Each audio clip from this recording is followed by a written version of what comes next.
Thank you, Ajit, for introducing me, and also thanks goes to Bharat Rathod and you for taking this wonderful initiative. Neeraj So, भाई, हिंदी में ही हम लोग कर रहे हैं तो अच्छा, सॉरी। हाँ, तो हिंदी में ही हम लोग ज्यादातर मिक्स कर सकते हैं, लेकिन हिंदी में ही ज्यादातर हम लोग इसको रखें। नहीं नहीं, हिंदी में ही मैं हिंदी में ही रखूंगा। अपनी पूरी टॉक जो है मैं उसको हिंदी में रखने का धन्यवाद। पूरा क्या पूरा ही प्रयास रखूंगा। और ये बहुत ही महत्वपूर्ण सत्र जो है आयोजन किया, उसके लिए मैं बहुत बहुत धन्यवाद देता हूँ आपको और भरत जी को भी। और इसका जो उद्देश्य, जैसा कि इन्होंने बताया, हमारा खासकर जो मकसद है उन छात्रों तक पहुंचना। हालांकि जो भी शिक्षा आप विदेशों में प्राप्त करने वाले हैं आगे जाकर, वो सारी अंग्रेजी भाषा में होने वाली है। तो ये सिर्फ इसलिए जरूरी है क्योंकि हम शुरुआती एक कहीं ना कहीं से हमें एक फर्स्ट स्टेप जो है वो मिले। और इसके लिए ये जो एसओपी है और इस तरीके से रिकमेंडेशन लेटर है, ये बहुत ही बेसिक रिक्वायरमेंट्स है, बहुत ही आप कह सकते हैं कि मूलभूत आवश्यकताएं हैं जो इस पूरी प्रक्रिया के दौरान हमें रे जरूरत बाबू कहाँ गए जरूर हो? ईयरफोन। जरूरी होती है।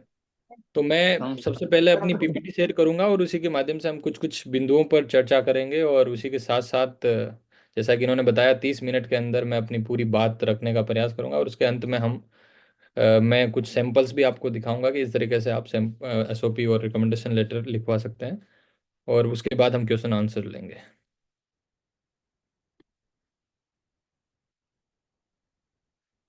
तो अजीत भाई, ये आप मेरी स्क्रीन देख पा रहे हैं? हाँ जी। जी, ये आपकी हम्म। स्क्रीन दिख रही है। हम्म।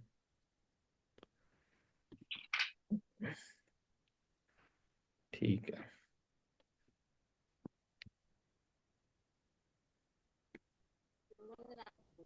हम्म। तो सबसे पहला और जरूरी सवाल कि ये एसओपी है वो आखिर क्या, किस प्रकार का डॉक्यूमेंट है और इसकी जरूरत और आवश्यकता क्यों पड़ती है हमें।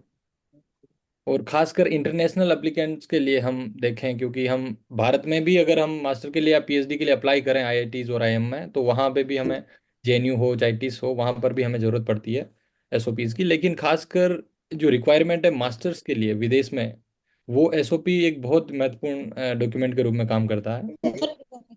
और ये किस तरीके से आज हम जो है स्कूली सब। सभी साथी सभी साथी कृपया बंद कर लें, प्रिया अनम्यूट म्यूट कर लें, अनम्यूट ना करें, बीच बीच में दिक्कत होती है। हाँ तो हाँ जी ये नीरज भाई। Yes, sorry. हाँ, तो वही है कि हम ये डॉक्यूमेंट्स के बारे में बात करने वाले हैं, ये एसओपी डॉक्यूमेंट के बारे में, जिसमें एक तो ये क्यों महत्वपूर्ण है और क्या ये हमारी पर्सनल और एकेडमिक जर्नी को दर्शाता है। और क्यों हमें ये किसी भी प्रोग्राम के लिए जो है सूटेबल होने के लिए क्या बोलते हैं ना, इस डॉक्यूमेंट के रूप में प्रस्तुत करता है। तो हम इसमें आज ये डिस्कस करेंगे। तो जो मेन की कंपोनेंट्स है, इसके जो महत्वपूर्ण बिंदु है एसओपी के, वो क्या है? Personal motivation and background. जो हम एक एसओपी होता है वो ज़्यादा से ज़्यादा 2 पेज से, मैं कहूँगा कि उससे ज़्यादा नहीं होना चाहिए 2 पेज से। 700 वर्ड में अगर हम उसको अपनी बात को, पूरी बात को लिख पाएं, तो ये एक बहुत ही कॉन्साइज और संक्षिप्त में ये पूरी हमारी उस जर्नी को रिफ्लेक्ट करता है। तो पहला जो इसमें, इसको हम 3 4 डिवाइड में बांट सकते हैं कि ये पैराग्राफ में, कि पहला जो पैराग्राफ है वो हम इसको इस तरीके से देख सकते हैं कि हमारा जो पर्सनल बैकग्राउंड, हमारा बैकग्राउंड क्या है, हम हु वी आर, हम है कौन। और हमारा मोटिवेशन, पर्सनल मोटिवेशन क्या है इस पूरी एकेडमिक जर्नी में प्रवेश करने का। और उसके बाद जो दूसरा पैराग्राफ है, हम स्विच कर सकते हैं कि किस तरीके से हमने एकेडमिक अचीवमेंट पाए हैं, हमारा जो एजुकेशनल बैकग्राउंड वो क्या है। मान लीजिए कि आपने स्कूलिंग यहाँ से की, उस दौरान सिर्फ आपको लिस्ट आउट नहीं करना है कि मैंने अपनी स्कूलिंग यहाँ से की, फिर मैंने ग्रेजुएशन वहाँ से किया, फिर मास्टर वहाँ से किया। बजाय कि आपको उसके साथ साथ अपनी एडुकेशनल क्वालिफिकेशन को दिखाते हुए हमें अपनी अकम्पलिशमेंट है, उस दौरान आपने कुछ जो महत्वपूर्ण चीज़ें हैं वो आपने हासिल की, कुछ अकम्पलिश की, कुछ आपने महत्वपूर्ण पड़ाव जो है, जैसे कि मान लीजिए लीडरशिप क्वालिटी आपने एक्वायर की, आपने किसी भी प्रकार के एक्स्ट्रा करिकुलर एक्टिविटीज़ में भाग लिया और वहाँ आपने बहुत ही उत्तम प्रदर्शन किया। तो इस तरीके की कुछ कुछ आपके जो अकम्पलिशमेंट है वो आप इसमें दर्शा सकते हैं एकेडमिक क्वालिफिकेशन को दिखाते हुए। रिकॉर्ड होते फिर हैं फिर जो तीसरा, जो हम इसको स्विच कर सकते हैं कि हमारा करियर गोल्स क्या है, और हम खासकर कोई प्रोग्राम जिसको हम चूज कर रहे हैं किसी मास्टर्स के लिए या पीएचडी के लिए, तो उसको चूज करने के पीछे हमारा जो फ्यूचर का प्लान है उससे वो किस तरीके से रिलेट करता है, और हमारा साथ साथ में हमारा जो बैकग्राउंड है उससे कैसे मैच खाता है। तो हमें मैं इसको अगर दूसरे शब्दों में कहूँ तो हमारा ये पूरा जो एसओपी है वो कहीं ना कहीं स्विच जो है एक दूसरे चीज से होना चाहिए। जैसे कि मेरा पर्सनल मोटिवेशन है, उसके साथ साथ एकेडमिक क्वालिफिकेशन, और फिर फ्यूचर, और फ्यूचर के साथ साथ जो आप कोर्स करने जा रहे हैं उसके साथ जो तालमेल जिसे हम कहेंगे, वो सारे कनेक्टिंग जो है डॉट्स होने चाहिए। और फिर लास्ट में जो यहाँ हमारे पास जो बिंदु है वो ये है कि पास्ट एक्सपीरियंसेस और फ्यूचर एस्पिरेशन जो है, इस कोर्स को लेने के बाद जैसे कि आपकी कुछ ऐसे आकांक्षाएं होती है कि मैं इस कोर्स को पाने के बाद इस स्थिति में पहुंचूंगा, मैं ये जो स्किल्स है एक्वायर कर लूंगा, तो वो आपके एक्सपेक्टेशन है उसको भी आपको वहाँ दर्शाना पड़ेगा लास्ट में कि मैं समझता हूँ कि ये इंस्टीट्यूट मेरे लिए बहुत महत्वपूर्ण हो सकता है, क्योंकि मेरी जो एकेडमिक बैकग्राउंड है वो इस क्षेत्र में है, और मेरा पर्सनल एक्सपीरियंस है, फर्स्ट हैंड एक्सपीरियंस है, वो भी इस क्षेत्र में रहा है, जिसकी वजह से मुझे लगता है कि मेरा जो ओवरऑल ये इंस्टीट्यूट है इस एकेडमिक और मेरे इस क्वालिफिकेशन को और आगे बढ़ाने में सहायक भूमिका निभा सकता है। तो इस तरीके से आपको उसको कनेक्ट करना बहुत जरूरी है। फिर ये है कि इसमें आप कुछ फाइनल एक तरीके से हम कह सकते हैं कि टिप्स जो है, पहला टिप्स ये है कि आप बी स्पेसिफिक एंड कॉन्साइज। आपको वेगली कुछ भी नहीं लिखना है कि आपने ये किया वो किया। एक्यूरेटली फैक्चुअली जो चीज आपको लगती है कि वो आपने वास्तव में की है, उसके अंदर तथ्यात्मक बातें हैं, और बिना बातों को घुमाए, क्योंकि यहाँ पर कोई किसी प्रकार की कहानी जानने का इच्छुक नहीं है कि आपकी एक लंबी, क्योंकि वो लंबा डॉक्यूमेंट नहीं है जिसमें आपको स्पेस जो है वो बहुत कम मिलता है, लिमिटेड वर्ड्स है। तो लिमिटेड वर्ड्स में आपको कम शब्दों में अपनी अधिक से अधिक बात फैक्चुअली रखने के का मौका देता है ये डॉक्यूमेंट, अपनी अपने आप को डेमोन्स्ट्रेट करने का, अपने आप को प्रस्तुत करने का कि आप कौन हो, आपकी क्वालिफिकेशन क्या है, और आप क्या चाहते हो इस कोर्स से, और आपके फ्यूचर प्लान्स क्या है, और क्या आप इस कोर्स को करने के बाद उन फ्यूचर फ्यूचर जो गोल है, उन प्लान्स है, उनको पा सकते हो कि नहीं।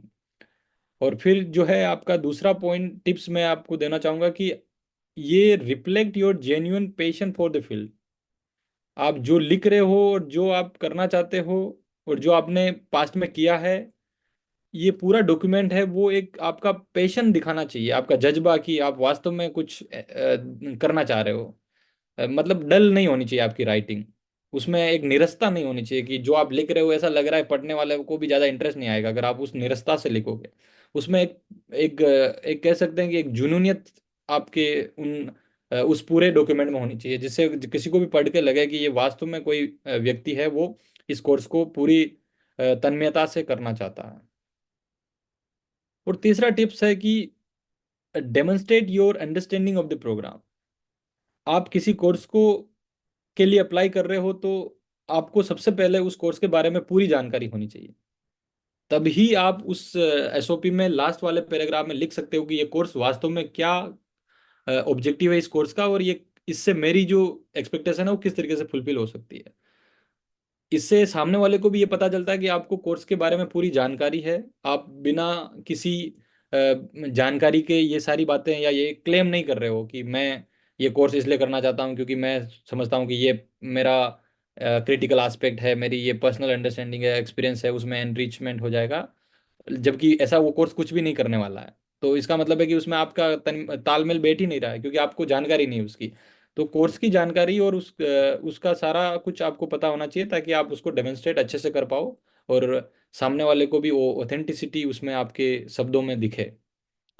और फिर लास्ट में आप जब भी वो डॉक्यूमेंट को प्रिपेयर करते हो तो मैं चाहूँगा कि आप ज़्यादा से ज़्यादा बार उसको प्रूफ रीड करें, और उसमें एक देखें, कोहेरेंस देखें। कोहेरेंस का ये है कि हम एक फ्लो ऑफ वर्ड्स जो है, हमारा फ्लो ऑफ आर्गुमेंट है या नैरेटिव है जो हम सेट करना चाह रहे हैं उस एसओपी के माध्यम से, वो होना चाहिए। ये नहीं कि आपने पहले कुछ लिख दिया फिर वो दूसरा पैराग्राफ उससे कनेक्ट नहीं हो रहा है।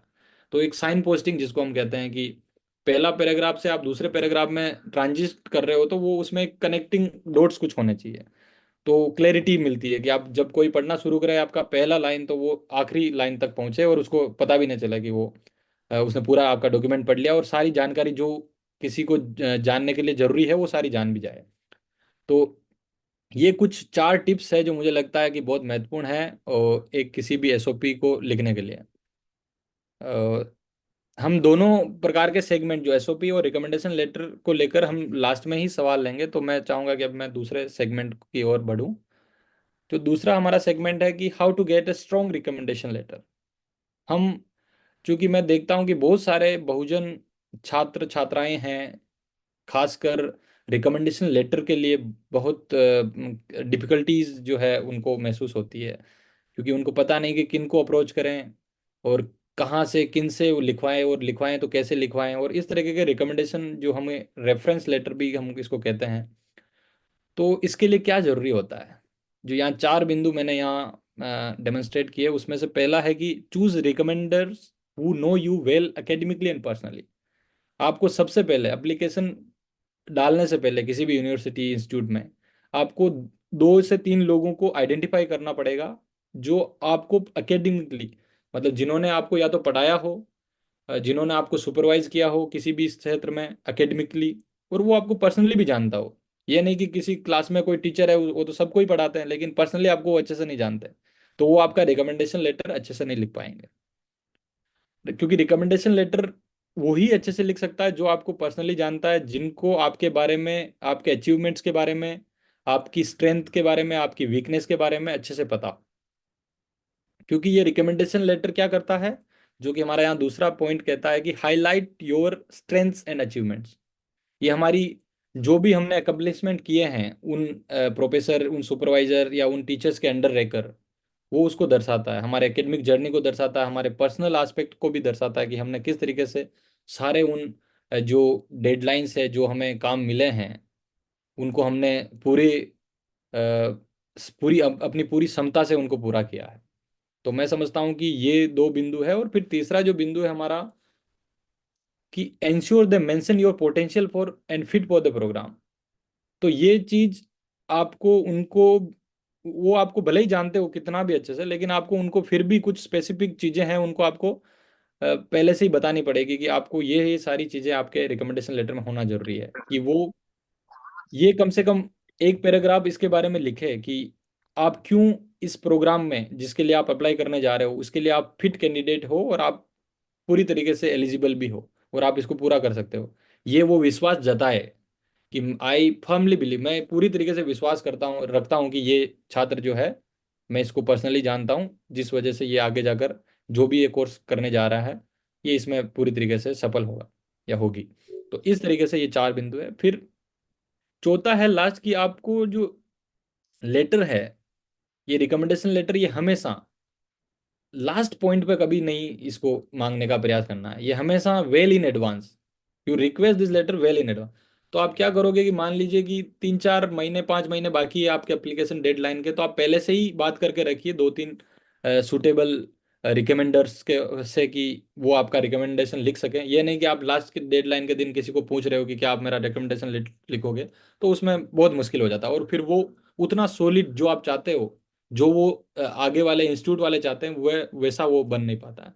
तो इसलिए आप पहले से प्लानिंग करके पहले से ही उनको इन्फॉर्म कीजिए। बहुत बार गलती क्या करते हैं कि लोग इन्फॉर्म किए बगैर उनका नाम दे देते हैं, उनके ईमेल आईडी और उनके नाम वहाँ एप्लीकेशन भरते समय, फॉर्म भरते समय वहाँ दे देंगे, फिर वो रिस्पॉन्ड करेंगे ही नहीं टाइम पे, और आपका वो एप्लीकेशन सक्सेसफुल नहीं होता।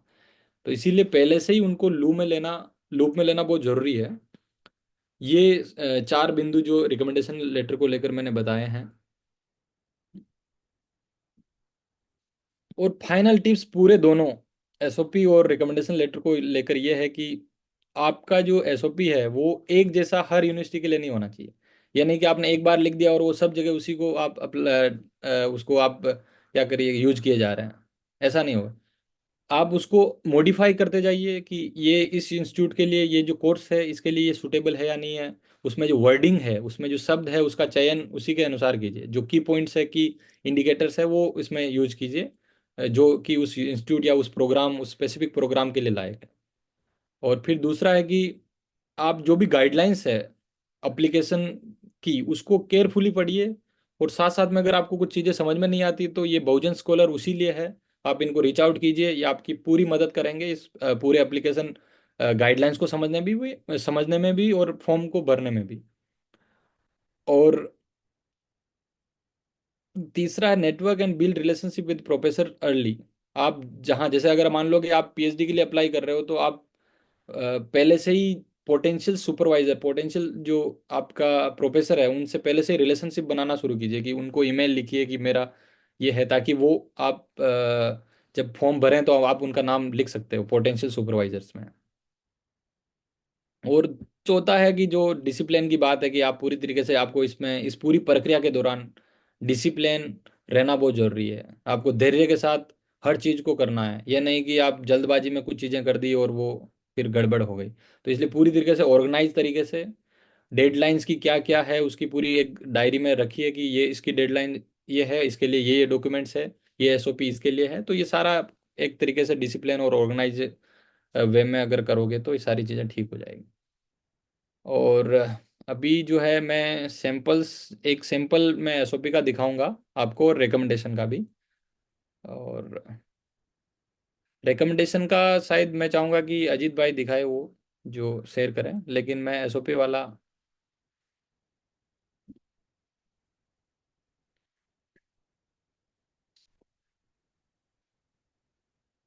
अजीत भाई, ये दिख रहा है एसओपी? ठीक। तो इस एसओपी में आप देखेंगे कि सबसे पहले जो इस एसओपी की शुरुआत हुई है, वो अपने बारे में बताने की, आप कौन हो और कहाँ से आते हो, और आपका जो ये क्वालिफिकेशन या एकेडमिक जर्नी में मोटिवेशन किस तरीके से बढ़ा है। तो ये फर्स्ट पैराग्राफ जो है यहाँ, ये आपके मोटिवेशन को दिखाता है, आपके बैकग्राउंड को दिखाता है, और आपकी जो पारिवारिक स्थिति है उसको भी थोड़ा प्रकाश डालता है उस पर भी। और फिर जो है आपकी एकेडमिक जर्नी कैसे शुरू हुई उसके बारे में भी बात करता है, कि आपने स्कूलिंग वहाँ से की, वहाँ आपने उस दौरान क्या क्या एकेडमिक डेवलपमेंट हुआ, पर्सनल डेवलपमेंट हुआ, उसके बारे में भी बात करता है।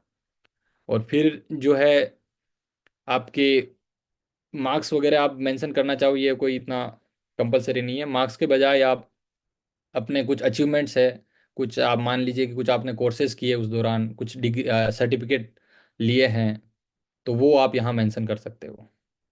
और जैसे कि इन्होंने नाम मेंशन कर रखे हैं उन लोगों का जिन्होंने इनकी कैलिबर को पहचाना, उनकी एकेडमिक स्ट्रेंथ को पहचाना।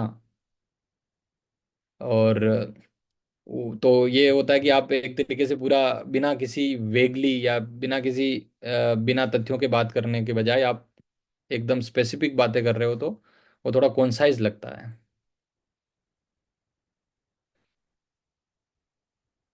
फिर बाद में हायर एजुकेशन को लेकर भी जो आपकी क्वालिफिकेशन है उसको मेंशन करते हुए आप यहाँ लिख सकते हो। और फिर उस दौरान जो आपने कुछ कुछ कोई प्रोग्राम ऑर्गेनाइज किया हो, जो कि अगर वो रिलेवेंट है उस कोर्स से, तो जरूरी नहीं है कि सारे जो आपने कुछ काम किए हैं और वो आपको लिखना ही लिखना है। क्योंकि बहुत बार हमने जैसे कल्चरल प्रोग्राम किया कोई, और वो जो हम कोर्स करने जा रहे हैं उससे कोई तालमेल नहीं है उसका, तो उसको मेंशन करना उतना इम्पोर्टेंट नहीं है। या तो आप उसको टेलर कीजिए, उस तरीके से मॉडिफाई कीजिए कि वो कहीं ना कहीं आपकी कोई स्ट्रेंथ को दिखाए, जो उस कोर्स के लिए रिक्वायर्ड है कहीं ना कहीं। और फिर आप ये कोर्स जो है क्यों करना चाह रहे हो, इस कोर्स के पीछे आपका मोटिवेशन है, वो अंत में आप दिखाओगे। जैसा कि मैंने बताया कि पूरा आप की तमाम पारिवारिक पर्सनल एक्सपीरियंसेस को मद्देनजर रखते हुए और फ्यूचर के गोल्स को ध्यान में रखते हुए आप ये कोर्स करना चाह रहे हो, क्योंकि ये कोर्स जो है ये आपकी सारी जो है रिक्वायरमेंट को है, एक्सपेक्टेशंस है, उनको पूरा करता है।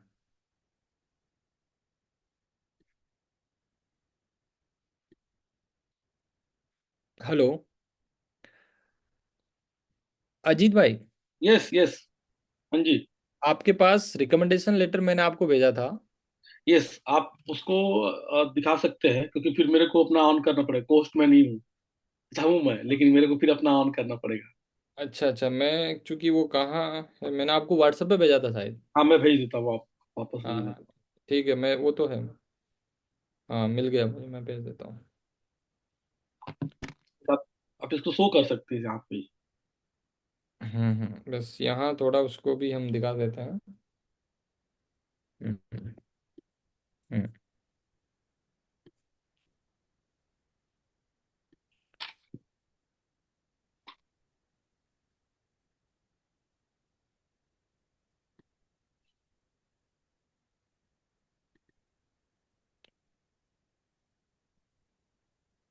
दिख रहा है ये रिकमेंडेशन लेटर। यस। हाँ। तो जैसे कि ये रिकमेंडेशन लेटर मेरा खुद का है और मेरे प्रोफेसर ने मुझे लिखा है मेरे लिए। तो इसमें आप देख सकते हैं कि जो मेरा उनके अंडर कोई क्वालिफिकेशन है, जो मैंने कोई डिजिटेशन किया है, और उन्होंने मुझे जो कोर्स पढ़ाया है और सुपरवाइज किया है, उसके बारे में उन्होंने यहाँ पर फर्स्ट पैराग्राफ में मेंशन कर दिया है। उसके बाद इस दौरान, इन 2 सालों के दौरान मैंने कहाँ कहाँ इंटर्नशिप की, क्या क्या मैंने ब्लॉक प्लेसमेंट जो भी फील्ड वर्क किया, उसके बारे में जानकारी यहाँ है। और फिर तीसरा जो है, इस पूरे 2 साल के दौरान मेरे अंदर जो मतलब पर्सनल क्वालिटी है, एनालिटिकल स्किल्स है, वो सारी स्किल्स को यहाँ पर इन्होंने मेंशन कर रखा है कि थ्योरेटिकल प्रैक्टिकल इनपुट जो है मैं हमेशा देता रहा हूँ, कंट्रीब्यूट किया मैंने क्लासरूम और क्लासरूम के बाद भी। तो ये सारी एबिलिटीज़ जो है वो दिखाती है कि आप आगे चलकर भी, जैसे कि इन्होंने एक लाइन यहाँ लिखी हुई है कि he comes out as a balanced and mature individual able to handle various situation well with tremendous leadership potential. तो अभी ये है कि आपकी वो स्ट्रेंथ को वो दिखाने का प्रयास कर रहे हैं कि ये किसी भी परिस्थिति में उन सारे चीज़ों को मेच्योरली हैंडल करने के लायक है, और वो पर्सनालिटी है जो कहीं ना कहीं आगे चलकर काम आती है। और फिर बाद में जो वहाँ से पास आउट होने के बाद भी जो मेरा काम है था, जहाँ मैंने प्लेसमेंट लिया, उसके बारे में भी एक दो लाइन में मेंशन है, ताकि वहाँ पे मैंने जो काम किया। और फिर लास्ट लाइन में वो रिकमेंड कर रहे हैं कि I am proud and happy to recommend him as an excellent candidate for the PhD program in Nottingham Trent university, and I am sure that he will use the opportunity to refine his academic skill further. तो ये concise and बहुत छोटा और एक संक्षिप्त रूप में हम इसको कह सकते हैं कि रिकमेंडेशन लेटर है। आप अपने हिसाब से इसको टेलर कर सकते हैं, और आप अपने हिसाब से इसको टेलर करके अपनी जो एबिलिटीज़ है, अपनी स्ट्रेंथ है, उसको आप पहले से एक ड्राफ्ट के रूप में आप अपने पोटेंशियल रिकमेंडर्स हैं उनको भेज सकते हैं कि आप ये पॉइंट अपने रिकमेंडेशन लेटर में इंक्लूड करवाना चाहते हैं। तो वो उसी हिसाब से अब फर्स्ट पर्सन के रूप में वो लिख देंगे आपके बारे में। तो ये है। और बाकी अभी मैं चाहूँगा कि अभी आप जितने भी सवाल हैं आपके, बेझिझक आप पहुँचिए, और मैं कोशिश करूँगा उन सारे सवालों का जवाब देने की। जी अजित ओके। भाई। ओके, धन्यवाद नीरज। आपने काफी संक्षिप्त रूप से एसओपी की, और एसओपी और रिकमेंडेशन असिस्टेंट की अवधारणा क्या होती है उसको समझाया, कि कैसे उसको स्टार्ट करना है, और कितने कितने फेज होने चाहिए, या कितने वर्ड्स होने चाहिए। थोड़ा हम चाहेंगे, अगर 2 मिनट या 3 मिनट आप अपनी जर्नी के बारे में, कि आपने जो रिकमेंडेशन है, एसओपी आपने शुरू किया था, तो कितना समय लगा था, क्योंकि एक्चुअली थोड़ा प्रैक्टिकल हो जाएगा, कि आप जब ने स्टार्ट किया था कि पीएचडी प्रोग्राम के अप्लाई करने के लिए, तो कितना एक समय लगा था, और उस आपको क्या एसओपी लिखने में चैलेंजेस आए थे, ताकि हम लोग रिलेट कर पाएंगे सर। जनरली यहाँ मुझे लगता है कि यूके में PhD के लिए अगर आप यहाँ से किसी भी तरह की फंडिंग, चूंकि मेरी फंडिंग यूनिवर्सिटी से और वहाँ से नहीं होने की वजह से SOP की भूमिका मेरे केस में उतनी ज़्यादा नहीं थी। लेकिन SOP जो है मास्टर्स के लिए बहुत ही कंपलसरी रिक्वायरमेंट है, क्योंकि वो एक ऐसा डॉक्यूमेंट है जो ये डिसाइड करता है कि आप उस कोर्स में एडमिशन लेने के काबिल है या नहीं। क्योंकि एक छोटा सा डॉक्यूमेंट है वो, लेकिन आप वही बात है कि छोटे सी एक शब्दों में, कम शब्दों में आपने पूरी जर्नी को दिखाना, एक पेज में, 2 पेज में आपने दिखा दिया कि आपने कहाँ कहाँ से एजुकेशन ली, आपके जो आपने अचीवमेंट्स है वो क्या क्या है, आपकी स्ट्रेंथ क्या है, आपकी आकांक्षाएं क्या है, आपके फ्यूचर गोल्स क्या है, ये कोर्स क्यों आपके लिए महत्वपूर्ण है, क्यों इतना इंपॉर्टेंट है, आपका फैमिली बैकग्राउंड और एक्सपीरियंसेस आपने किस तरीके से झेले हैं, जो इसे जिसने आपको यहाँ तक पहुँचने में मदद की है, कहीं ना कहीं पुश किया आपको। तो मेरे केस में SOP तो है, लेकिन साथ में ये जो पूरा जर्नी है इसकी अगर मैं बात करूं, क्योंकि ये हिंदी मीडियम के छात्र और छात्राओं के लिए इस तरीके का इनिशिएटिव पहला है। चूंकि बहुत सारे लोगों ने मुझे कहा कि ये हिंदी में तो आप सारा कार्यक्रम ये कर रहे हो, वर्कशॉप भी हिंदी में है, लेकिन ये तो पूरा इंग्लिश में यहाँ है, यहाँ बिना इंग्लिश का तो कुछ भी नहीं है। आपको अगर इंग्लिश नहीं आती तो बहुत मुश्किल है। लेकिन ये भी जानना जरूरी है, ये भी हमें समझना जरूरी है कि एक बार अगर हम कहीं ना कहीं एंटर कर गए, तो समझ लो इंग्लिश और ये बाकी जितनी भी और भी भाषाएं हैं, ये सब सिर्फ भाषाएं हैं। और मैं समझता हूँ कि भाषाएं, कोई भी हो भाषा, बाधा नहीं बननी चाहिए हमारे करियर प्लान्स और करियर गोल में। तो चूंकि हम भी सब लोग, मैं मेरी तरह और अजीत भाई और इन सब लोगों की अगर हम बात करें, और मैं अपनी पर्सनली बात करूँ, तो हम सब लोग उन ग्रामीण इलाकों से आते हैं जहाँ अ, उस तरीके की शिक्षा नहीं है जिसकी हम यहाँ आकर कमी महसूस करते हैं। जब हम यहाँ आते हैं, इस पूरी प्रक्रिया से गुजरते हैं, तो हमें लगता है कि ये अगर सुविधाएं हमें मिली होती तो शायद हम बेहतर कर सकते थे, शायद हमें वो जो डिफिकल्टीज आती आई थी वो नहीं आती। तो सबसे पहला है भाषाई बाधा, जिसको हम यूं कहें कि कोई भी अगर ईमेल लिखना है आपको किसी सुपरवाइजर्स को, तो ईमेल आपका बहुत ज़्यादा इनफॉर्मल नहीं होना चाहिए। इतना फॉर्मल, इतना फॉर्मल कह सके कि उसकी भाषा जो है वो इतनी, इसलिए हम कहते हैं कि वर्ड जो है, शब्दों का चयन है, वो बहुत जरूरी है हर जगह। तो वहाँ ईमेल लिखते हुए जब मैं भी किसी भी सुपरवाइजर या प्रोफेसर को अप्रोच कर रहा था, तो मैं ईमेल्स लिख रहा था। शुरुआती ईमेल्स मेरे उतने अच्छे नहीं थे, लेकिन बाद में धीरे धीरे ईमेल लिखते लिखते मुझे ये एक तरीके से एक्सपीरियंस आया कि मैं किस तरीके से ईमेल्स को और अच्छे से लिख सकूं, ताकि उसका इंप्रेशन है उनके ऊपर अच्छे से पड़े। ये छोटी छोटी बातें हैं, लेकिन हमें कभी इनका एक्सपोजर नहीं मिलने की वजह से हमें लगता है कि ये बहुत छोटी चीज़ है, और इसका ज़्यादा कोई मायने नहीं है। छोटी चीज़ें होने के बावजूद इनके बहुत मायने हैं, क्योंकि सामने वाला जब आपका ईमेल पढ़ता है, तो उसके उसके दिमाग में कहीं ना कहीं एक इम्प्रेशन जाता है कि आप एक पीएचडी करने वाले छात्र हो या छात्राएं हो। तो आपका जो मोटिवेशन है वो किस को लेकर है, आप अपनी चीज को है 2 लाइन में, क्योंकि ईमेल में आपके पास 3-4 लाइन है, उसमें आपको बताना है कि आपका ये सब्जेक्ट एरिया है और आप इसमें रिसर्च करना चाहते हो। तो ये एक है। और एसओपी लिखने में भी और रिकमेंडेशन में, क्योंकि मैं जिस संस्थानों में पढ़ा हुआ हूँ, तो वहाँ के जो प्रोफेसर है वो पहले से ही अवेयर है कि आप रिकमेंडेशन जो है वो किस तरीके से लिखा जाता है।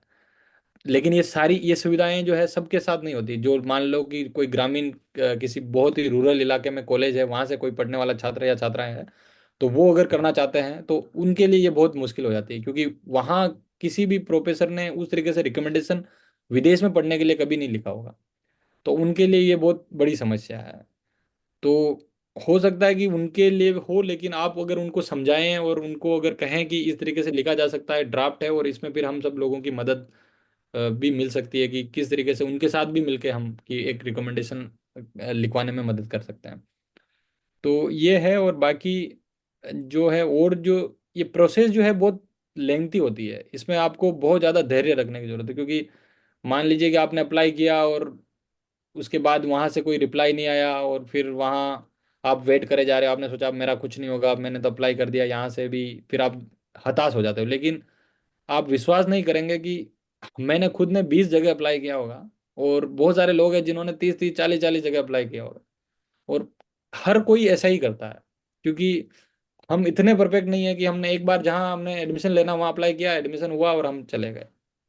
आपको तमाम जितने भी इंस्टीट्यूट है, यूनिवर्सिटीज़ है, यूके, जर्मनी, यूएस, आपको लगता है कि यहाँ यहाँ इस डिपार्टमेंट में मेरा कोर्स जो है वो पढ़ाया जाता है और यहाँ मैं अप्लाई करने के योग्य हूँ, तो आप उन सारे डिपार्टमेंट्स की लिस्ट बनाइए और वहाँ अप्लाई करना, उनके डेडलाइन के हिसाब से अप्लाई करना शुरू कीजिए।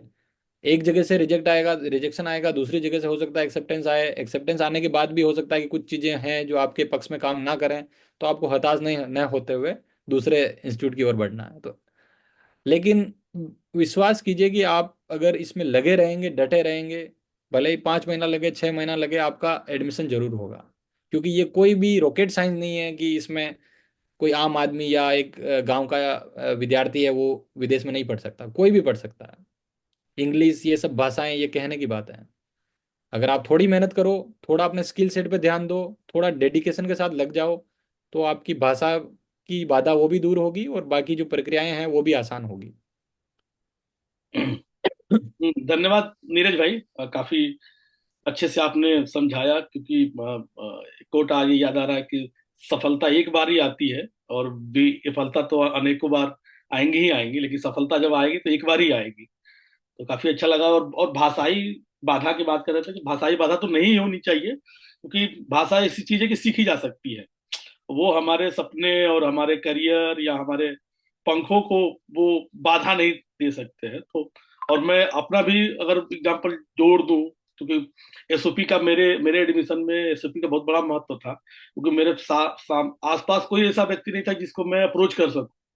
तो मैं गूगल से इधर उधर करके मैंने काफी मदद ली गूगल से इधर उधर। बाकी क्योंकि मैं किसी को जानता भी नहीं था, मेरा नेटवर्क भी नहीं था, तो मैंने खुद से ही तैयार किया था। तो उसके बेस पे लगभग मैंने 4 प्रोफेसरों को भेजा था, और लगभग 1 साल बाद मेरा एडमिशन हुआ। तो मेरे को पता है कि एसओपी, एक अच्छी एसओपी के लिए कितनी मेहनत लगती है। और आज अब हम लोगों को पता है, तो हम लोग चाह रहे हैं कि वो नॉलेज और लोगों तक पहुंचे।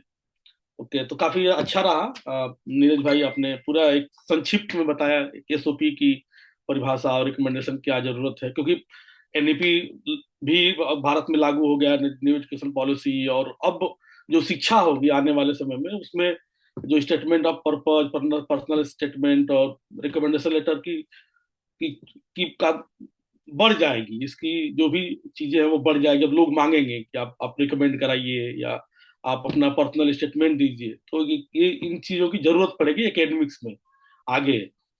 ओके, तो हम अपनी चर्चा को यही विराम देते हैं। बाकी क्वेश्चन आंसर के लिए हम फ्लोर ओपन करते हैं। किसी को अगर कोई सवाल हो, कोई सुझाव हो या कुछ पूछना हो, तो आप चैट में भी लिख सकते हैं, और आप अनम्यूट करके खुद को आप सीधे डायरेक्ट क्वेश्चन भी पूछ सकते हैं। यस।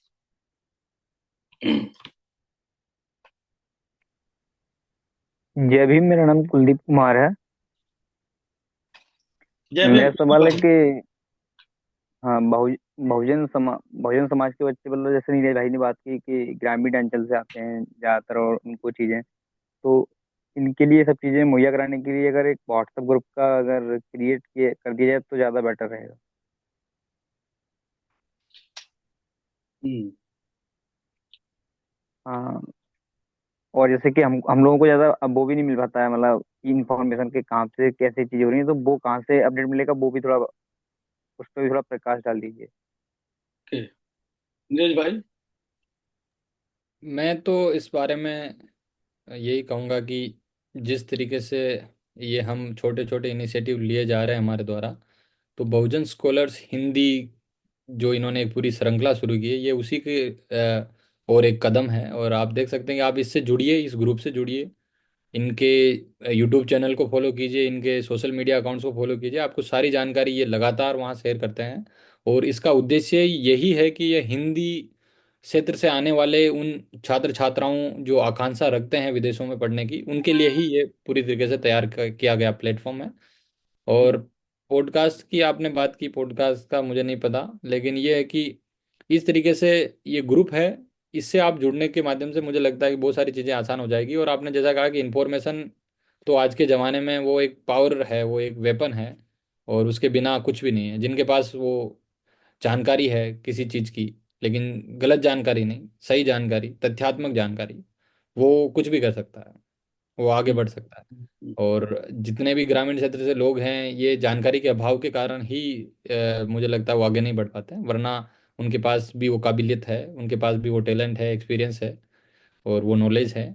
और नॉलेज एक ऐसी चीज़ है जो आप बढ़ा सकते हो अपने चीज़ें पढ़कर, और ज़्यादा लोगों से मिलकर, अलग अलग जगहों पर आप भाग लेकर वर्कशॉप्स में, ये सब आप बढ़ाई जा सकने वाली चीज़ें हैं।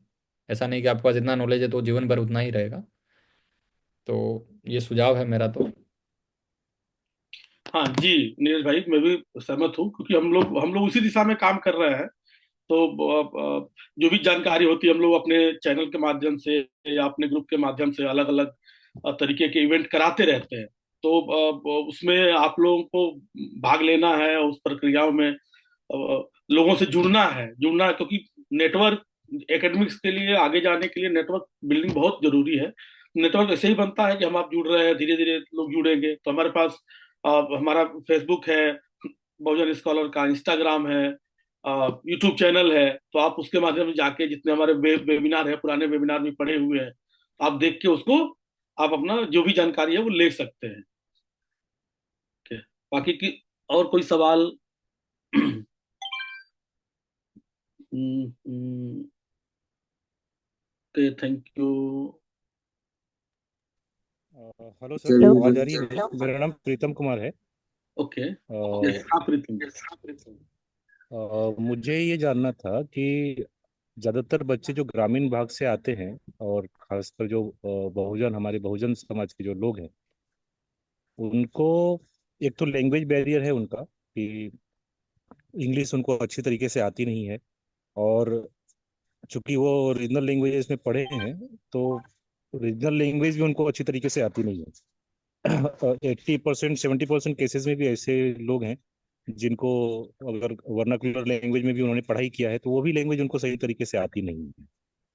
तो मेरा सवाल ये है कि अगर हम एसओपी लिखते हैं, तो एसओपी का जो लैंग्वेज होना चाहिए, क्या ये एकदम लेमन लैंग्वेज होना चाहिए, या फिर टॉप क्लास का लैंग्वेज ऐसा कुछ होना चाहिए, या फिर कुछ एक ऐसा कुछ लैंग्वेज क्राइटेरिया है जिसके ऊपर की एक बैलेंस्ड तरीका से एसओपी लिखा जा सकता है? जी, नीरज भाई आप इसका। हाँ जी जी। हम्म। अ, Pritam Kumar ji, thank you questions के लिए। मुद्दा ये है कि चूंकि अनफॉर्चुनेटली मामला ऐसा है कि ये पूरा जो एकेडमिक जगत है, खासकर चूंकि आउट ऑफ इंडिया की हम बात कर रहे हैं, तो यहाँ भाषा जो है वो अंग्रेजी है, ये अनिवार्य है, इसमें कोई दो राय है नहीं। और जो आपने भाषा का स्तर की बात की कि वो भाषा का स्तर है वो किस तरीके का होना चाहिए, क्योंकि ये इतना कम्पिटिटिव वर्ल्ड बनता जा रहा है। यहाँ सोच लीजिए कि आप मास्टर्स के लिए अप्लाई करने वालों की संख्या है वो दिनों दिन बढ़ती जा रही है। तो उसमें से जो बेस्ट होगा वो उसी का सिलेक्शन होना, एक तरीके से कह सकते हैं कि पॉसिबिलिटीज है उसकी है। तो हम भले ही हमारी भाषाई बाधाएं हैं, हम रीजनल लैंग्वेज में पढ़े हैं, तो उसके ऊपर काम कर सकते हैं, नहीं कि हम उसी के बलबूते पर कहीं एडमिशन लेने के बजाय हम उसको सुधार करके हम उसको कैसे और ज़्यादा उसको सुदृढ़ कर सकें अपनी भाषा को। उसमें बहुत लोग जैसे आइल्स वगैरह, ये इस प्रकार के टोफेल और ये रिक्वायरमेंट एग्जाम्स हैं इंग्लिश के लिए, इसके लिए लोग बिल्कुल हिंदी मराठी मीडियम में पढ़ने वाले लोग जो है 10-10 महीने जाकर दिल्ली या अलग अलग ऑनलाइन कोचिंग्स लेते हैं और पूरा इस एग्ज़ाम को क्वालिफाई करते हैं और विदेशों में आकर पढ़ाई करते हैं। तो उसकी लैंग्वेज जो मैंने कहा कि एसओपी की, वो एक स्टैंडर्ड लैंग्वेज तो होनी ही चाहिए। उसका जो स्तर है वो एक स्टैंडर्डाइज स्तर होना चाहिए, जिसमें कि किसी पढ़ने वाले को, क्योंकि आप एक विदेश में मान लो कि आप एलएससी है, लंदन स्कूल ऑफ इकोनॉमिक्स है, या ऑक्सफोर्ड है, या कैम्ब्रिज है, या यूनिवर्सिटी ऑफ नॉटिंगहम है, या फिर लीड्स है, मैनचेस्टर है, एडिनबरा है, या फिर यूएस में बहुत सारी बोस्टन है, वहाँ पे भी आप अगर कर रहे हो, जर्मनी में है गोटिंगन। तो यहाँ जो लोग हैं पढ़ने वाले हैं या फिर पढ़ाने वाले हैं, वो बहुत ही एकेडमिकली क्वालिफाइड, हाईली क्वालिफाइड लोग हैं। तो वो आपका एसओपी अगर पढ़ेंगे तो उनका वो बिल्कुल, क्योंकि आप वहाँ मास्टर पढ़ने जा रहे हैं, तो जाहिर सी बात है कि वो आपसे एक्सपेक्ट करेंगे कि आपकी जो भाषा है कम से कम उस स्तर पर हो जहां से एक नया पड़ाव या एक नया स्टेप लिया जा सके। बाकी आप एकेडमिकली एकदम परफेक्ट तो हो नहीं सकते वो पहले ही कदम में, लेकिन चूंकि कंपिटिटिव वर्ल्ड है तो आपको दूसरों से औरों से बेहतर तो दिखना ही पड़ेगा। तो ये इसमें ध्यान देने योग्य बात है।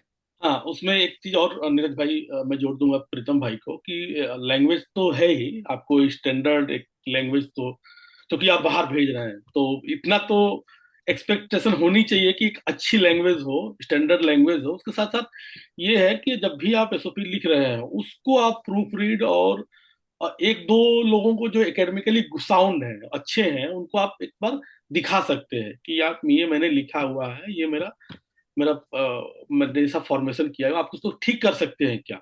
तो अलग अलग लोगों से सलाह लेके इसको, उसकी जो लैंग्वेज है, आप एक ड्राफ्ट बना सकते हैं। उसके ड्राफ्ट को कोई अच्छा एकेडमिक साउंड व्यक्ति उसको अ, अच्छे से उसको लिख सकता है, well and good sound language में। तो वो जरूरी है एक दो दो चार लोगों की सलाह लेना।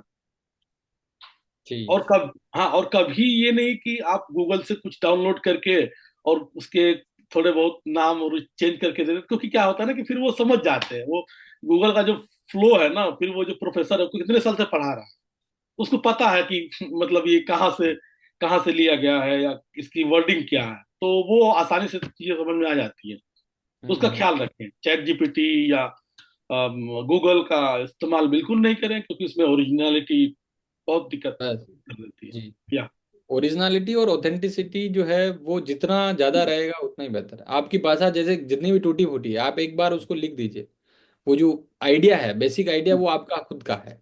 आप हम्म, चाहे उसकी भाषा कितनी भी टूटी फूटी हो, आप उसको लिखिए, बार बार उसको रिफाइन कीजिए और लोगों से मदद लीजिए। लेकिन डाउनलोड और कॉपी करने वाले वो सारी चीज़ें वो वहाँ तुरंत पकड़ी जाती है, क्योंकि ऐसे तो फिर सब लोगों का एडमिशन हो जाएगा अगर ऐसे ही।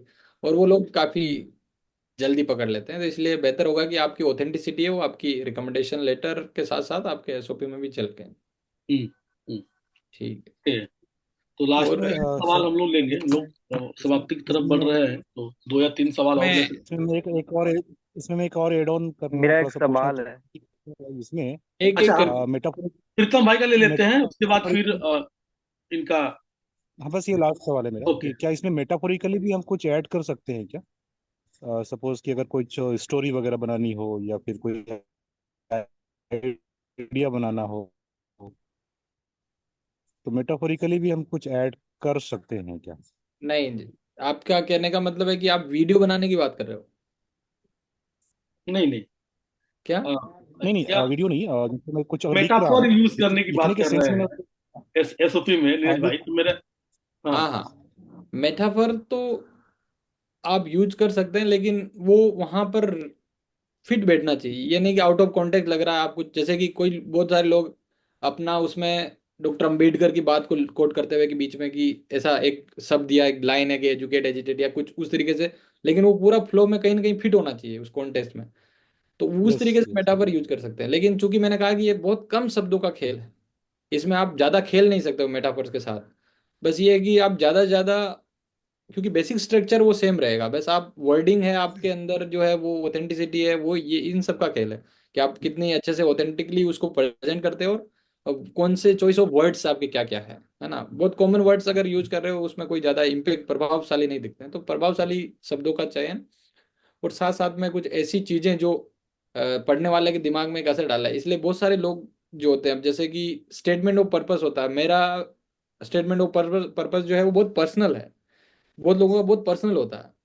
क्योंकि मेरे कोर्स के लिए वो रिक्वायर्ड है, तो मैं उसको शेयर नहीं कर सकता हूँ, तो बहुत लोग शेयर नहीं कर सकते उसको पब्लिकली, क्योंकि वो आपके पर्सनल एक्सपीरियंस जो आपने, आप उसमें कंफर्टेबल नहीं हो पब्लिकली शेयर करने के लिए। लेकिन चूंकि जिसके लिए आप अप्लाई कर रहे हो वो आपका सिर्फ एडमिनिस्ट्रेशन है और ये आपकी प्रोफेसर है वो खुद पढ़ते हैं, तो वो बहुत ही प्राइवेट चीज़ होती है। हम्म, क्योंकि आप उसमें पर्सनल रिफ्लेक्शन डालते हो अपने पास्ट एक्सपीरियंसेस को, जो वास्तव में इस कोर्स जो आप पीएचडी में जो थीसिस करने जा रहे हो जिस टॉपिक को लेकर, उससे वो कहीं ना कहीं डीपली और डायरेक्टली रिलेट करती है। इसलिए वो कुछ कुछ एसओपी ऐसे भी होते हैं जो पर्सनली होते हैं, बहुत पर्सनल होते हम्म, जी नीरज भाई, इसमें भी मैं आपको ये है कि बहुत ही पर्सनल होता है, पर्सनल स्टेटमेंट भी बोला जाता है एसओपी को। तो उसके कारण ये बहुत सबका अलग अलग हो सकता है। और मेटाफर, मेरे हिसाब से मेटाफर बहुत ज्यादा यूज करना नहीं चाहिए, क्योंकि आप 500 600 700 वर्ड में जब आप लिख रहे हैं, तो उसमें आप अगर मैं कहूँ कि मैं बाबा साहब के सपनों का भारत बनाना चाहता हूँ, और आप आपकी एकेडमिक अचीवमेंट्स और जो एक्सपीरियंस कुछ है ही नहीं, तो फिर वो लगेगा कि यार मतलब वो हवा में बातें। तो उस तरह की मतलब जमीनी हकीकत और तो आप क्या कर रहे हैं, आपके एक्शंस क्या है, वो मेटाफर में झलकनी चाहिए, कि आपके एक्शन से वो जो एजुटेट एजुटेट ऑर्गेनाइज का जो सपना है वो में भी दिख रहा है आपके एक्शन से, एक्सपीरियंस। यस। तो ये हम्म। हाँ, एक और सवाल था, जियोमी कोई थे? हेलो। Yes yes. मेरा आई सवाल हैव था। Some question. हाँ, अभी अभी जियोमी है, उसके बाद पुष्पांजलि साहू, सारी जियोमी लिखा आ रहा है, तो मैं उनको। मेरा नाम कुलदीप कुमार है। ओके। मेरा सवाल है कि टूले फॉर आईएलटीएस देना जरूरी है कि इसके बिना भी जा सकते हैं? तो कुलदीप, चूंकि ये जो सेशन है, ये बेसिकली एसओपी, पर्सनल स्टेटमेंट और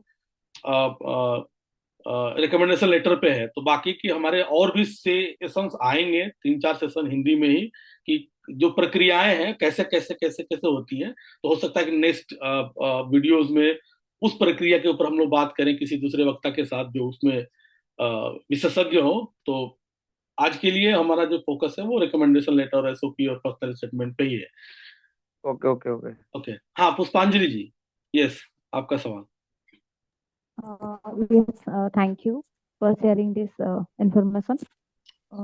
मेरा ये क्वेश्चन था कि आपने अभी जो वो दादा ने दिखाया कि वो पीएचडी मतलब 30 से मास्टर्स कर लिया है और फिर वो पीएचडी वहाँ कर रहे हैं। पीएचडी के लिए एसओपी वो था। हम मास्टर्स के लिए जो ग्रेजुएशन कंप्लीट किए हैं, मास्टर्स के लिए हमें एसओपी लिखना है। तो मास्टर्स में हम क्या स्टार्टिंग में हमारा मतलब नाम, नेम, बैकग्राउंड ये सारे लिखकर और टॉपिक पर आए, या टॉपिक पहले थोड़ा सा लिख ले, उसके बीच में मतलब सेकंड पारा में खुद के ऊपर लिखना और उसके बाद लास्ट में कुछ कंक्लूजन देना, इस टाइप का लिख सकते हैं, या आपने जैसे दिखाया उस टाइप का लिख सकते हैं? हम्म। अच्छा सवाल है, थैंक यू पुष्पांजलि। अच्छा सवाल है कि स्टार्ट कहाँ से करें और एंड किस पे करें। तो नीरज भाई थोड़ा इस पे आप नजर डालें कि जो भी लिखना है रिकमेंडेशन या सुपील या आप जो भी पर्सनल ट्रीटमेंट बात हो रही है, तो हम लोग स्टार्ट कहाँ से करें और एंड कहाँ पे करें, तो तो थोड़ा एसओपी की सा। बात जो है कि शुरुआत कहाँ से करें, जैसा कि हमने देखा कि बहुत बार क्या होता है कि हम पहली लाइन जो है वो हम एक अपने पर्सनल, जैसे हम सीवी भी, हमारी सीवी होती है उसमें एक प्रोफाइल स्टेटमेंट होता है, एक मोटिवेशन स्टेटमेंट होता है। तो उसमें ये होता है कि आपको दिखाता है, बाद में आपके सीवी के सारे अचीवमेंट है, बैकग्राउंड है, वो शुरू होते हैं बस, लेकिन एक दो लाइन वो ऐसी होती है जिसमें आपको दिखा रहा है कि मैं ये अपना मोटिवेशन मेरा है। तो इसमें भी आप ये कह सकते हो कि पर्सनल मोटिवेशन अगर आप लिखना चाहे तो ठीक है, वरना मैं रिकमेंड करूंगा कि आप अपना पहला जो है अपने बारे में, मैं ये चाहूंगा कि मतलब मेरा एक, इसमें क्या होता है कि बहुत सारे अलग अलग वेरिएशन भी हो सकते हैं, लेकिन एक स्टैंडर्ड फॉर्मेट ये है जो मैंने आपको बताया कि आप पहले ये बताइए कि आप कौन हो। आप डायरेक्ट अपनी जो अचीवमेंट है या अपने कोर्स या अपने प्रोजेक्ट के बारे में बताना से पहले अपने बारे में बताइए। आप सारी बातें बता दी और आपको उनको पता ही लास्ट में चल रहा है कि आप कौन हो और आप कहाँ से आते हो। तो ये है कि वो वी आर, है ना, आप हम है कौन पहले। तो यहाँ अगर हम इंडिविजुअल की बात करें तो हम, मैं एक पर्सन के रूप में कौन हूँ और मेरा ये बैकग्राउंड क्या है, तो बैकग्राउंड इंफॉर्मेशन वो उस पहले पैराग्राफ में, ताकि उसको पढ़ने के बाद लगे कि आप कहाँ से आते हो और कौन हो। फिर आपके जो एकेडमिक अचीवमेंट है, एकेडमिक क्वालिफिकेशन है वो आ जाए। और फिर अ, जैसे आप बात करेंगे कि आप कौन हो और कहाँ से आते हो, उसमें आप ये भी डाल सकते हो आपके पर्सनल एक्सपीरियंसेस भी। तो उसमें पर्सनल एक्सपीरियंसेस जो है वो कहीं ना कहीं दूसरे पैराग्राफ में मोटिवेशन को जोड़ते हो। मोटिवेशन को जोड़ने के साथ साथ फिर आपके एकेडमिक क्वालिफिकेशन को दिखा रहे हो, तब भी आपके मोटिवेशन और अचीवमेंट उसमें जुड़ जाएंगे। तो हर पैराग्राफ कहीं ना कहीं एक ब्रोडर जो आर्गुमेंट है वो जनरेट करना चाहिए कि उसका मोटिवेशन पर्पस जो है वो फुलफिल कर रहा है। तो और अंत जो है इसका एसओपी का, वो ऐसा होना चाहिए कि ओवरऑल, जैसे कि आपने अपने बारे में बताया, आपकी पर्सनल लाइफ के बारे में बताया, एक्सपीरियंसेस जो आपने उस क्षेत्र से रिलेटेड झेले हैं, एक्सपीरियंस किए, उसके बारे में बताया। उसके बाद आपने क्वालिफिकेशन के बारे में बताया। उसके बाद अंत में ये सारी जो चीज़ें एक तरीके से समाहित होकर जो लास्ट वाले पैराग्राफ में आती है, और वो कहीं ना कहीं एक ब्रोडर जो है उस प्रोग्राम में आपको एडमिशन दिलाने के योग्य बनाता है, और कम से कम आपको एलिजिबल बनाता है कि आप, और आपके लिए क्यों जरूरी है ये भी बताता है कि why this is so important for you to join that program. ये सारी जो चीजें हैं जोड़कर वो बताती है। तो आप लास्ट प्रोग्राम में ये लिख सकते हो कि because of this this experiences, मैं समझती हूँ कि ये जो कोर्स है ये पूरी तरीके से फिट है मेरे लिए, मेरे एकेडमिक क्वालिफिकेशन को ध्यान में रखते हुए भी और मेरे फ्यूचर गोल्स को भी ध्यान में रखते हुए, ताकि ये पूरा एक फ्लो उसमें दिखे। आपने अपने बारे में बताया, फिर आप अपने ग्रेजुएशन या एकेडमिक जर्नी के बारे में गए, फिर आपके अकम्पलिशमेंट है, अचीवमेंट है, उसको दिखाया, फिर आपके फ्यूचर गोल को लेकर और इस कोर्स में एडमिशन लेने की आपकी इच्छा को जाहिर करते हुए वो अंत वाला पैराग्राफ होना चाहिए कि why you think that this program is fit for you. तो ये वाला जो है वो लास्ट वाला।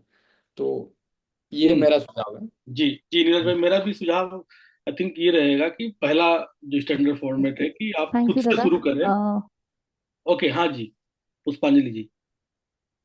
हाँ, मेरा और एक क्वेश्चन है। वो आपने जैसे बोला कि ऐसा हो सकता है, अगर हमें 5 या 6 यूनिवर्सिटी में अप्लाई करना है, तो सबका पर्सपेक्टिव अलग होगा।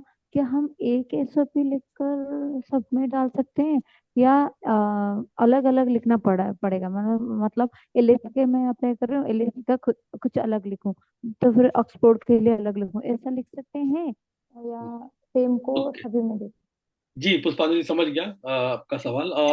एक चीज और है कि मैंने लिंक आपके चैट में एक लिंक शेयर किया है फीडबैक का, तो आप प्लीज प्लीज प्लीज आप लोग उस फीडबैक फॉर्म को भरें ताकि हम लोगों को भी पता चले कि हमको क्या क्या क्या चीजें बदलाव लानी है, क्या अच्छी करनी है, क्या चीजें नहीं हुई। तो वो भी जरूरी है। तो मैंने चैट में डाल दिया है फीडबैक फॉर्म, आप उसको एक बार भर सकते हैं। बाकी यस, नीरज भाई, सवाल को। हाँ, तो जो पुष्पांजलि का सवाल है कि हम, मैंने जैसे अपने पूरी बातचीत में और पूरे सत्र के दौरान भी ये बताया कि एसओपी वो एक स्टैंडर्ड डॉक्यूमेंट तो है ही है, लेकिन वो हर जगह अप्लीकेबल नहीं है। एक एसओपी का हमने डॉक्यूमेंट लिखा, मान लो 700 वर्ड में, उसको हम सब जगह भेज रहे हैं, वो कभी एलिजिबल नहीं होगा, क्योंकि उसमें अंत वाला पैराग्राफ है वो उस कोर्स स्पेसिफिक के बारे में है, उसके मोटिवेशन के बारे में है। और चूंकि आप उस यूनिवर्सिटी के बारे में भी लिखते हो एक दो लाइन, क्योंकि वहाँ का इन्वायरमेंट हर यूनिवर्सिटी का अलग है, उस कोर्स स्पेसिफिक चीज़ें हैं वो अलग है, तो आप उस यूनिवर्सिटी में एडमिशन लेना चाह रहे हो तो आप ये भी बता सकते हो कि चूंकि वहाँ जिस तरीके का रिच वाइब्रेंट इन्वायरमेंट है, वहाँ की लाइब्रेरी फैसिलिटीज़ है, रिसोर्सेज है, वो इतनी यूनिक है, और वहाँ उसका जो एक इंस्टीट्यूट का जो एक ओरा है, रैंकिंग है, वो भी कई मायनों में अलग है या ज़्यादा है, उच्च है, इस वजह से भी मैं तो हर उसको स्लाइटली मॉडिफाई करो। जो मेजर चंक ऑफ जो इन्फॉर्मेशन है, जो पार्ट है उसका मटेरियल है, वो सेम रहेगा, लेकिन अकॉर्डिंगली उसको थोड़ा थोड़ा मॉडिफाई करते जाओ। उसमें ज़्यादा समय नहीं लगेगा, उसको थोड़ा मॉडिफाई करना, रीवर्ड करना है, वर्डिंग थोड़ी चेंज करनी है। क्योंकि हो सकता है कि कोई, मान लो एक स्कॉलरशिप है, आप उसके साथ साथ स्कॉलरशिप के लिए भी अप्लाई कर रहे हो, यूनिवर्सिटी द्वारा दी जाने वाली स्टूडेंटशिप है, स्कॉलरशिप है, तो उसके लिए बहुत हाईली कम्पिटिटिव हो, तो उसमें आप थोड़ा और तरीके से उसको सॉलिड बना सकते हो। उसमें अपना पर्सनल सिर्फ, क्योंकि मैं ये हूँ और मैं ये किया, मैंने ये किया, उसके बजाय आप थोड़ा और अपने पर्सनल अचीवमेंट को ज़्यादा हाईलाइट करते हुए अपने बारे में मैं को थोड़ा पीछे रखेंगे, तो वो कुछ कुछ मायनों में कम्पिटिटिव या स्कॉलरशिप के क्षेत्र में अलग हो सकती है, तो इसलिए ये बहुत वेरी करता है, जी जी, नीरज भाई। इसीलिए इसको तो मॉडिफाई करना बहुत जरूरी है। तो अब चाहते हैं कि हम लोग, लग रहा है कि टाइम से आगे जा रहे हैं। तो जो भी आपके सवाल सर, हैं, आप लोग excuse me sir, group chat में भी डाल सकते हैं। एक और एक, लास्ट क्वेश्चन है सर। या एक सवाल था नीरज भाई आपका चैट में, कि क्या रिसर्च पेपर हम स्टेटमेंट ऑफ पर्पज में यूज कर सकते हैं एज एन अचीवमेंट?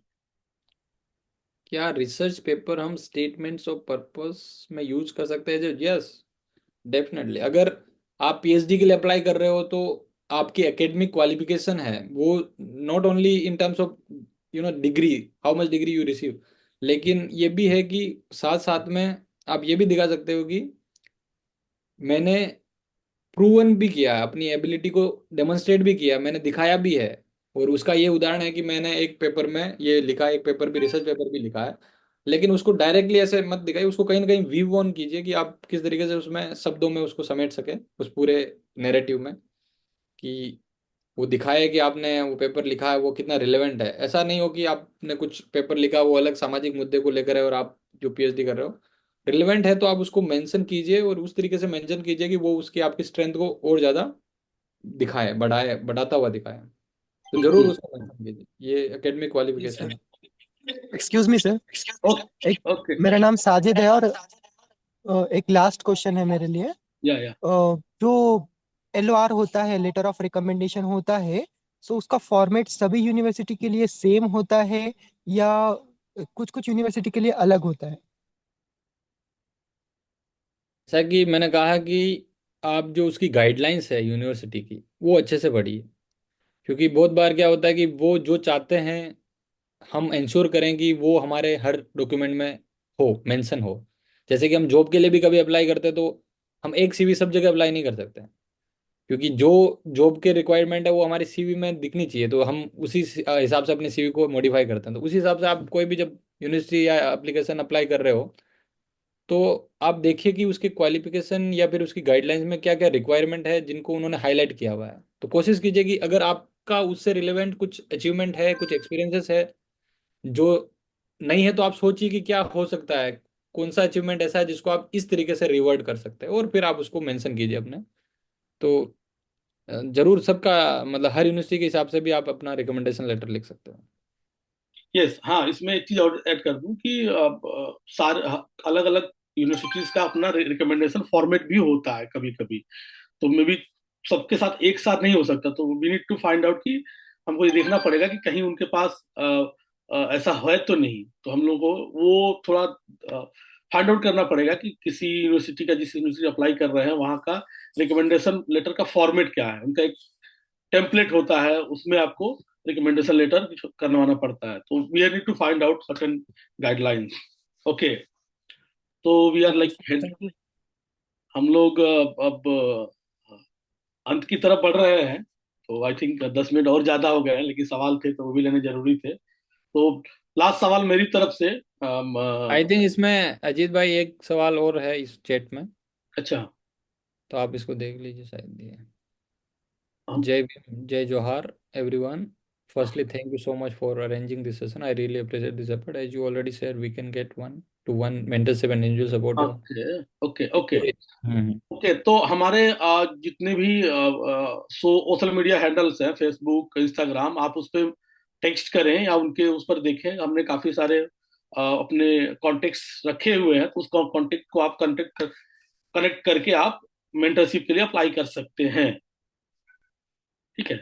तो ओके, तो लास्ट सवाल मेरा नीरज भाई से है कि 5 मुख्य एसओपी के लिए 5 मुख्य जो बातें हैं वो क्या है, मतलब अगर शॉर्ट में, अगर अगर हम बताना चाहे तो। जी जी, समराइज अगर हम इसको करें, इस पूरे चर्चा को अगर 5 बिंदुओं में जो हमारे एसओपी में होना जरूरी है, वो ये है कि पहला तो है कि ये बहुत बड़ा लेंथी डॉक्यूमेंट नहीं होना चाहिए कि आप इसमें 3-4 पेज भर रहे हैं, फिर वो उसका वैल्यू है। क्योंकि अगर आपको किसी चीज़ को बताने के लिए आपको बहुत ज़्यादा शब्दों का सहारा लेना पड़ रहा है, तो इसका मतलब है कि आप बातें बना रहे हो, है ना। और या फिर हो सकता है कि आपके पास बहुत ज़्यादा एक्सपीरियंस है, बहुत ज़्यादा नॉलेज है, दो ही चीज़ें हो सकती है। तो मुझे लगता है कि पहली चीज़ जो है, आपके पास जो है वो 2 पेज में इसको लिखें। तो पहला पॉइंट हो गया कि इसको 2 पेज में समराइज करने का प्रयास कीजिए। और दूसरा पॉइंट है वो है कि 700 वर्ड से ज़्यादा नहीं होना चाहिए, maximum 700 words, that is more than enough. तो 700 वर्ड्स। और तीसरा इसका है कि 4 पैराग्राफ, जैसा कि मैंने कहा कि एक आप पर्सनल में डिवाइड कीजिए, फिर आपका एकेडमिक क्वालिफिकेशन है, फिर आप अचीवमेंट है, फिर आपका लास्ट में जो मोटिवेशन है और फ्यूचर गोल्स को उसको कनेक्ट करते हुए। तो मेजरली 4 पैराग्राफ जो है, इसको आप साइन पोस्टिंग के साथ उसको आप लिखिए। और चौथा है एकेडमिक अचीवमेंट, जो मैंने बताया कि वो उसको पूरी तरीके से आप बुनाइए उसमें, पूरे चारों पैराग्राफ में एकेडमिक अचीवमेंट को, कि किस तरीके से ये एकेडमिक अचीवमेंट आपने हासिल किए, जो जो भी आपने किए, और वो लार्जर इस कोर्स के लिए कंट्रीब्यूट करते हैं, यहाँ तक पहुँचने में भूमिका निभाते हैं। और फाइनल जो है वो फ्यूचर जो है उसमें गोल आप डाल सकते हैं, जो आखिरी पैराग्राफ को मैं एक हम्म लाइन के रूप में उसको दर्शाया। तो 5 6 मुख्य बिंदु है ये, जो मैंने अपने प्रेजेंटेशन में भी आपको दिखाए और हम्म। अब फिर से एक बार दोहराया मैंने। ओके, धन्यवाद नीरज भाई। 5 5 शब्दों में आपने समराइज कर दिया कि 2 page, 700 words, 4 paragraph, academic achievements और आपका फ्यूचर गोल, ये चीजों का कॉम्बिनेशन एक अच्छा एसओपी, एलओआर, पर्सनल स्टेटमेंट आ सकता है। तो बहुत बहुत धन्यवाद आपको कि आपने अपने अ, व्यस्त समय में से 1 घंटा, 1.5 घंटा, लगभग 1.5 घंटे हो गए हम लोगों को, 1.5 घंटा निकाला। काफी हम सारे जो भी यहाँ पे अभी मौजूद हैं वो आपका धन्यवाद करते हैं। और मे बी नेक्स्ट मंथ या इस मंथ के ही महीने के अंत में हम लोग एक नए टॉपिक पे किसी दूसरे वक्ता के साथ हम लोग मिलेंगे। बाकी फीडबैक फॉर्म आप अपन भरना नहीं भूलें। उसके साथ हम लोग जुड़ते रहेंगे। और हमारा जो इनिशिएटिव है नेक्स्ट जेन ग्लोबल स्कॉलर का, आप लोगों को हमारे फेसबुक पेज पे मिल जाएगा। तो कनेक्ट करिए, 1-to-1 मेंटरशिप लीजिए और अपने सपनों को एक नई उड़ान दीजिए। इसके साथ मैं चाहूंगा कि हम लोग अगर सब लोग अपना वीडियो ऑन कर लेते हैं कि कोई स्क्रीनशॉट ले सकता है, तो एक पहली श्रृंखला है, तो इसकी मेमोरीज बना सकते हैं हम लोग।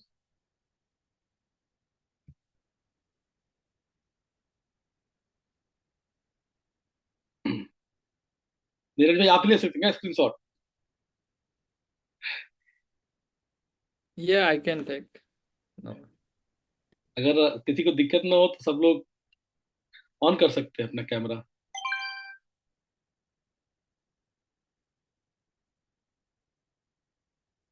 यस।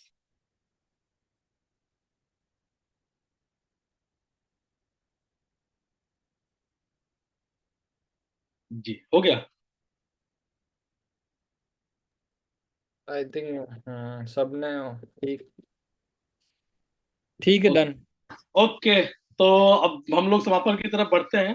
धन्यवाद आप सभी को कि आपने अपने समय निकाल के जुड़े। नीरज भाई धन्यवाद, भरत भाई आपको सबसे ज्यादा धन्यवाद कि आप इस पूरी प्रक्रिया में एक बैक डोर में रह के और हम लोग को पुश कर रहे हैं। तो आपको भी धन्यवाद कि आपने ये जो इनिशिएटिव लिया है, तो वो हमारे बच्चों को काफी मदद भी कर रहा है। फिर अगले अगले एपिसोड में हम एक नए वक्ता के साथ एक नए विषय पे और एक नए दिन के शुरुआत के साथ मिलेंगे। आप सभी को जय भीम, जोहार, जिंदाबाद। Thank you all. Bye bye. जिंदाबाद।